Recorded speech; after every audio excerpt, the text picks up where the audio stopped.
मेरा कहना, मुस्लिम संगठनों ने क्यों नहीं वक्फ बोर्ड पर हंगामा किया? मुस्लिम संगठनों ने क्यों नहीं वक्फ की संपत्ति की रक्षा की? मुस्लिम संगठनों ने वक्फ के संपत्ति से आने वाले पैसे का गरीब मुसलमानों में क्यों नहीं इस्तेमाल किया? मुस्लिम संगठनों ने वक्फ बोर्ड की खाली जमीन, यूजलेस लैंड पर स्कूल, यूनिवर्सिटी, कॉलेज और अस्पताल क्यों नहीं खोला? हम सवाल इधर करते हैं, आप सवाल उधर घुमाते हैं। मोदी की नीयत सही नहीं है। अच्छा, क्या कर लोगे? प्रधानमंत्री है भाई, क्या कर लोगे? सब पे बुलडोजर चला दिया योगी ने, क्या कर लिया तुमने? सवाल तक तो उठा नहीं पा रहे हो कि वो फर्जी बुलडोजर, नकली बुलडोजर, भेदभावपूर्ण बुलडोजर, असंवैधानिक बुलडोजर चल रहा है। तुम्हारे मां ने दूध नहीं पिलाया, तुम बोल नहीं पा रहे हो, और तुम चले माने मुख्यमंत्री से तो निमटे नहीं, अब चले प्रधानमंत्री से लड़ने के लिए। बिल्कुल बेकार की बातें। सबसे पहले आत्मचिंतन, आत्ममूल्यांकन की आवश्यकता है हमें। वक्फ बोर्ड एक ऐसा बोर्ड है जो आज तक कभी आय व्यय का ब्यौरा किसी को दिया ही नहीं। मैं चैलेंज कर रहा हूं आपके कैमरे पर, पूरे भारत में किसी मुसलमान को पकड़ के ये माइक लगाना, बोलना वक्फ बोर्ड ने एक साल में कितना कमाया बता दो। बड़े से बड़े दिग्गज लीडर जो अपने आप को कहते हैं मैं मुसलमानों का बड़ा नेता हूं, उनसे भी पूछ लेना, अगर बता दें तो मैं गुलामी करूंगा। किसी को कुछ नहीं पता, वक्फ बोर्ड के चेयरमैन को भी पता नहीं, बस एक ही चीज पता है, कौन सा टॉप 3 साइड 2 साइड प्लॉट है वक्फ बोर्ड का, उसको कैसे घोटाला करके दाएं बाएं किया जाए, बनिया को बेचा जाए, ब्राह्मण को बेचा जाए, सरकार के मंत्री और सांसद को बेचा जाए, ताकि बड़ी रकम लेकर अपना उल्लू सीधा किया जाए। और आपको यकीन नहीं होगा, वक्फ बोर्ड के अब तक जितने भी चेयरमैन भारत में हुए हैं अलग अलग राज्यों में, आप उनकी संपत्ति का अगर ब्यौरा निकाल लोगे तो किसी का 100 गुना, किसी का 50 गुना संपत्ति बढ़ गया। कहाँ आसमान से टपका है? गुलाम सरवर भी तो रोड पे है, आप भी तो हो। हम लोग को क्यों नहीं पैसे आ रहे हैं भाई? हम लोग को तो बीड़ी सिगरेट चाय के पैसे नहीं मिलते।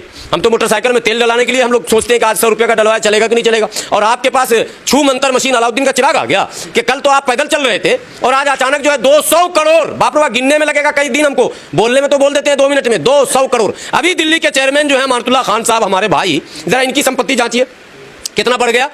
तो सवाल ना पूछे यार, मुसलमान हो, सच बोलने से डरोगे, सवाल ना पूछोगे। अपने लोगों को बचाने में हम झूठ पर झूठ, झूठ पर झूठ बोलते चले जाएं, और सरकार अगर कुछ लाए विधेयक तो हम विरोध करने लगे। इसलिए मैं चाहता हूं कि सरकार प्रस्ताव लाए, लेकिन सरकार के प्रस्ताव लाने से पहले मुस्लिम संगठनों को चाहिए था कि मसौदा खुद दे देता, लेकिन मसौदा हमने दिया ही नहीं। चिंतन नहीं हमारे पास, हम कभी अपने समाज के बारे में सोचते नहीं। अगर हम सोचते कि गुलाम सरवर यार वक्फ बोर्ड में बड़ी लूट हो रही, किसी ने बेचारे ने, हमारे बाप दादा परदादा को, हमारे पूर्वजों ने दान दिया था, ये सोचकर के गरीब मुसलमान बच्चे, यतीम, बेवा, उसका कुछ भला हो जाएगा। आपने किसी को आज तक किसी का भला नहीं किया, लूट हो रहा। यार एक प्लान बनाया जाए, कोई एक्शन प्लान, रोड मैप कुछ है ये नहीं है संगठन के पास। आईटीओ पे जमीयतुल उलमा हिंद का ऑफिस देखा आपने? वक्फ बोर्ड का है। तो आप तो वक्फ बोर्ड के 3 साइड 2 साइड लूट रहे हैं, ठीक है, अरबों खरबों की संपत्ति होगी वो जो लोकेशन है, और गरीब को तो कुछ मिला नहीं। अब जब विधेयक आ रहा था आप उछल रहे हैं, मतलब आगे भी लूटने की मंशा आपकी है। एक मेरे साथ जो घटना घटी मैं उसको भी शेयर कर दूं। प्रतापगढ़ जिला उत्तर प्रदेश में है, वहां एक मस्जिद है, उस मस्जिद का डिस्प्यूट आया मेरे पास कि भैया ऐसे ऐसे जो है डिस्प्यूट है मस्जिद में, और मुतवल्ली जो है जिसको होना चाहिए, यानी डॉक्यूमेंटल जो जिसको होना चाहिए वो मुतवल्ली ना होकर कोई दूसरा उस पर कब्जा किए हुआ। मैं उस फाइल को जब लेकर आगे बढ़ा, लखनऊ गया, तो पता यह चला कि जिस डेट में मुतवल्ली नियुक्त किया गया जिस व्यक्ति को, वो व्यक्ति उससे पहले मर चुका था। मतलब समझ में आई कि नहीं आई आप लोग को? यानी आज 5 अगस्त है, आज जिसको हम मुतवल्ली नियुक्त कर रहे हैं वो ऑलरेडी 2-4 महीना पहले मर चुका। कितना बड़ा करप्शन है कि मरा हुआ आदमी भी मुतवल्ली, और जो वाकई उसका हकदार है, डॉक्यूमेंट जिसके पक्ष में है, वो सड़क पर घूम रहा। ये तो लूट और खसोट हो रहा वक्फ बोर्ड में। और जब सारा प्रक्रिया कोर्ट का पूरा कर लिया, फाइल चेयरमैन के पास आ गया, तो हमें यह खबर दी गई कि 1.5 लाख रुपया चेयरमैन साहब को चाहवा चढ़ाइएगा, आपके फेवर में कर देंगे। आप सोचिए कि गुलाम सरवर जैसे चेहरे को तो वहां दौड़ा दिया, 1.5 लाख मांग लिया, बाकियों का क्या हाल होता होगा। आरोप ये है ना कि सरकार की संपत्ति पे नजर है, जो वक्फ बोर्ड की संपत्ति लगाते रहे आरोप। जब हमने गलत कर दिया, हमने अपने बेटे को सही नहीं पाला, वो चोर डकैत बन गया, तो अब तो भुगतेंगे ना हम। नजर तो हमेशा उल्टा आरोप, सरकार की नजर सही नहीं है तुम्हारी। जब तुम्हारा किरदार सही नहीं है, तुम्हारा कैरेक्टर सही नहीं है, तुम्हारा जो काम सही नहीं है, जब हम खुद ईमानदार नहीं है, तो सबके सोच पर और सबके नियत पर हम सवाल उठा क्या फायदा। हमें पता है योगी जी मुसलमानों के लिए अच्छा नहीं सोच सकते, हमें पता है मोदी जी अच्छा नहीं सोच सकते, मतलब क्या?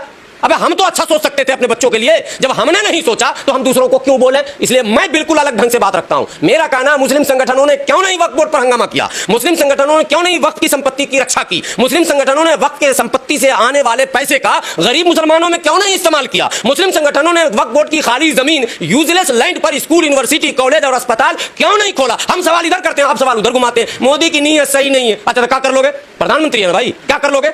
सब पे बुलडोजर चला दिया योगी ने, क्या कर लिया तुमने? सवाल तक तो उठा नहीं पा रहे हो कि वो फर्जी बुलडोजर, नकली बुलडोजर, भेदभावपूर्ण बुलडोजर, असंवैधानिक बुलडोजर चल रहा है। तुम्हारे मां ने दूध नहीं पिलाया, तुम बोल नहीं पा रहे हो, और तुम चले माने मुख्यमंत्री से तो निमटे नहीं, अब चले प्रधानमंत्री से लड़ने के लिए। बिल्कुल बेकार की बातें। सबसे पहले आत्मचिंतन, आत्ममूल्यांकन की आवश्यकता है हमें। देखिए, मुसलमान अगर हैं, कहा जाता मुसलमान कभी झूठ नहीं बोल सकता, मुसलमान धोखा नहीं दे सकता, कहा था, लेकिन हम ही धोखा दे रहे हैं अपनों को, गैरों को छोड़ दो। अभी हम अपनों को धोखा दे रहे हैं, अपनों से झूठ बोल रहे हैं। हमें इसकी सजा मिलनी चाहिए, चाहे मोदी जी के रूप में मिले, योगी जी के रूप में मिले, अमित शाह जी के। मैं तो कहता हूँ इससे भी बड़ा कोई तगड़ा वाला आए, खूब पीटे, हमको सीधा कर दे, तब हम सीधे हो जाएंगे। उम्मीद है कि लोकसभा में वक्फ संशोधन विधेयक रखा जाएगा। संभावनाएं है कि 40 बिंदुओं पर सरकार ने संशोधन किया है, 40 नए बिंदु उसमें जोड़े हैं। इस सिक्के का भी दो पहलू है। कोई भी कहावत है कि आग लगती है तभी धुआं उठता है। वक्फ बोर्ड के तमाम मामले देश के सामने हैं।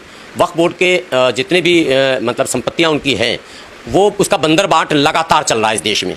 दिल्ली देश की राजधानी है। दिल्ली के अंदर वक्फ बोर्ड के पास इतनी संपत्ति है कि अगर पारदर्शिता के साथ, ट्रांसपेरेंसी के साथ का सही वितरण कर दिया जाए तो 10,000 मुस्लिम परिवार, गरीब परिवार सीधे सीधे उसका लाभ ले सकते हैं। लेकिन आज तक के इतिहास में 76 वर्षों में 1954-55 से लगातार वक्फ एक्ट जब से नेहरू जी ने बनाया तब से अब तक एक घर दिल्ली में हमको बताइए कि वक्फ बोर्ड ने किसी गरीब मुसलमान को एक घर बना के दे दिया हो।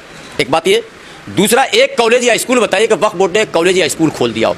एक ट्रेनिंग इंस्टीट्यूट बताइए, एक कोचिंग सेंटर बताइए, एक अस्पताल बताइए। क्या भला होता कि वक्फ बोर्ड एक बेहतरीन चैरिटी अस्पताल खोलता, धर्मार्थ बोर्ड लगाता, वक्फ बोर्ड द्वारा संचालित अस्पताल, और हजारों लोगों का इलाज होता, उसमें हिंदू मुसलमान सबका हो जाता, गरीबों का लिख दिया जाता, बीपीएल परिवार को देंगे, गरीब को देंगे, कार्ड दिखाओ और इलाज कराओ।